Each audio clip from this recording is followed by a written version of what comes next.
నిరంతరం అన్ని రంగాల ఉత్పత్తి కోసం పరిశ్రమించే విద్యుత్ సిబ్బంది భద్రతకు ప్రజాప్రభుత్వం అధిక ప్రాధాన్యం ఇస్తోందని ఉప ముఖ్యమంత్రి భట్టి విక్రమార్క స్పష్టం చేశారు. ఇటీవల వరదల్లో ప్రాణాలకు తెగించి సిబ్బంది కరెంటు సరఫరా పునరుద్ధరణకు పనిచేశారని కొనియాడిన భట్టి మున్ముందు డిమాండ్ తగ్గుతూ ఉత్పత్తి పెంచాల్సిన అవసరం ఉందన్నారు. కాంగ్రెస్ వస్తే కరెంటు ఉండదని కొందరు అజ్ఞానంతో మాట్లాడినప్పటికీ ఏడాదిలో 2000 మెగావాట్ల విద్యుత్ డిమాండ్ పెరిగినా కోతలు లేకుండా అన్ని రంగాలకు అందించామన్నారు. రవాణా శాఖ మంత్రి పొన్నం ప్రభాకర్తో కలిసి రాష్ట్రంలోనే తొలి విద్యుత్ అంబులెన్సులు ప్రారంభించారు. వచ్చినప్పుడు ముంపుకు గురైనటువంటి ప్రాంతాల్లో ఎలక్ట్రిసిటీ రెస్టోరేషన్ కోసం ప్రాణాలకు తెగించి ఆ వరదల్లోనే నడుచుకుంటూ వెళ్లి పోల్స్ ఎక్కి సిబ్బంది పనిచేస్తున్న వైనాన్ని చూశాను. కింద నిలబడి పని చేపిస్తున్నటువంటి మిగతా సిబ్బందిని కూడా గమనించాను. దెబ్బతిన్నటువంటి లైన్లన్నింటినీ రెస్టోరేషన్ చేసి పూర్తి స్థాయిలో ప్రజలకి ఈ సేవల్ని అందించడం కోసం కృషి చేసినటువంటి మీ అందరికీ రాష్ట్ర ప్రభుత్వం తరఫు నుంచి మరొకసారి నా హృదయపూర్వకమైనటువంటి ధన్యవాదాలు, అభినందనలు కూడా తెలియజేస్తా ఉన్నాం. రాష్ట్రాభివృద్ధి కానీ దేశాభివృద్ధి కానీ దేనికైనా నిరంతరం కరెంటు సరఫరా జరుగుతూనే ఉండాలి.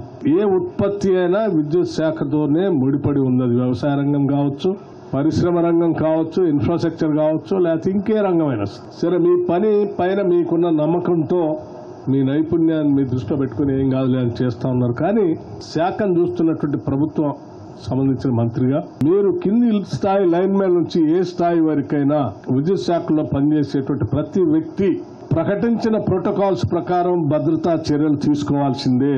ఆ ప్రోటోకాల్స్ మీరు పాటిస్తే ప్రాణానికి ముప్పు లేకుండా ఉంటుంది. కింది స్థాయి లైన్ మ్యాన్ దగ్గర నుంచి సిఎండి వరకు కూడా ఈరోజు ₹1,00,00,000 ఇన్సూరెన్స్ చేశాం మీ అందరికి. పొరపాటున ఏదైనా ప్రమాదం జరిగితే కుటుంబం ఇబ్బంది పడకుండా ఉండటం కోసం పెట్టినటువంటి ప్రతి ప్రాజెక్టు కాంగ్రెస్ పార్టీ హయాం ఆనాటి ప్రభుత్వాల హయాంలో పెట్టినయే. అదనంగా వీళ్ళు వచ్చిన తర్వాత పెట్టినవి ఏం లేవు. మొదలు పెట్టారు కానీ అవేమీ ప్రొడక్షన్ లో రాలేదు. ముందు చూపుతో భవిష్యత్తు ప్రణాళికలు వేయగలిగేది కేవలం కాంగ్రెస్ పార్టీ, కాంగ్రెస్ ప్రభుత్వాలు. ఉదాహరణకి ఈ ఉమ్మడి ఖమ్మం జిల్లాలో ఉన్న KTPS ప్రాజెక్టులకు సంబంధించి మీ అందరికి తెలియదు. కానీ దురదృష్టం 10 ఏళ్లు అసలు ఎనర్జీ పాలసీ లేకుండా గాలికి వదిలేశారు. 2024-25 మార్చ్ పీక్ డిమాండ్ 17,162, అంటే దాదాపు 2,000 పైబడి వాడితే కూడా ఎక్కడా కరెంట్ కట్ కాలేదు. ఎటువంటి ఇబ్బంది లేకుండా సరఫరా చేయగలదు అని పెద్ద ఎత్తున దీనికంటే డబల్ పెంచుకోవాల్సినటువంటి అవసరం ఉందనేది చాలా స్పష్టంగా కనిపిస్తా ఉంది. ఈ డబల్ పెంచుకోవడానికి కావాల్సిన ప్రణాళికలు ఇప్పటి నుంచే తయారు చేసుకోకపోతే ఆనాటి వాడకానికి ఈ ప్రొడక్షన్ దాదాపు ఒక ప్రాజెక్టు పెడితే 5-6 సంవత్సరాలు పడుతుంది. సో దానికి సరిపోయేంత ప్రొడక్షన్ మనం అందించలేము. కాబట్టి ఇప్పటి నుంచే ఒక సమగ్రమైనటువంటి ప్రణాళికని కాంగ్రెస్ ప్రభుత్వం చేస్తుందని తెలంగాణ రాష్ట్ర ప్రజలకు తెలియజెప్పడానికి నేను చాలా సంతోషిస్తా ఉన్నాను.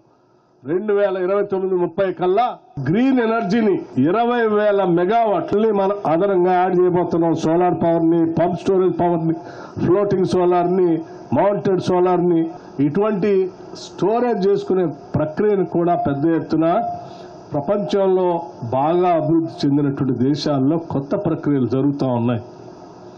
అక్కడ జరుగుతున్నటువంటి ప్రక్రియలు దాదాపు 20 ఏళ్ల క్రితం వచ్చినవి కూడా మనం ఈ రాష్ట్రంలో అందుకోలేకపోయారు. ఆనాటి పాలకులు 10 సంవత్సరాలు పరిపాలన చేసి కూడా విద్యుత్తును అందించడం ద్వారా మెరుగైనటువంటి జీవన ప్రమాణాలను పెంచుకోవడానికి ఉపయోగపడుతున్నటువంటి శాఖ. కొంత నిర్లక్ష్యం అయితే ప్రాణ నష్టమే కాక అతిపెద్దగా నష్టం జరుగుతుంది. ఇటీవల గుల్జార్ హౌస్ హైదరాబాద్ లో చిన్న సంఘటన 17 మంది మృతికి కారణమైంది. అటువంటి అంశాల లోపల ఎక్కడ కూడా నిర్లిప్తత ఉండద్దని ఎప్పటికప్పుడు గౌరవ ఉప ముఖ్యమంత్రి భట్టి విక్రమార్క గారు విద్యుత్ శాఖకు సంబంధించి రివ్యూలు చేస్తూ అప్పుడు అప్రమత్తంగా ఉండాలి. ఉద్యోగుల నిర్లక్ష్యం కారణంగా ఒక ప్రాణం పైన అది శాఖకే మచ్చ తెచ్చేటువంటి పరిస్థితి. కాబట్టి అలా జరగద్దు అనేటువంటి చర్చలో భాగంగా ఈరోజు ఈ యొక్క మొబైల్ టీమ్స్ సంబంధించిన రెస్క్యూ టీమ్స్ ను వెహికల్స్ అందరూ ప్రారంభోత్సవం చేయడం జరుగుతోంది.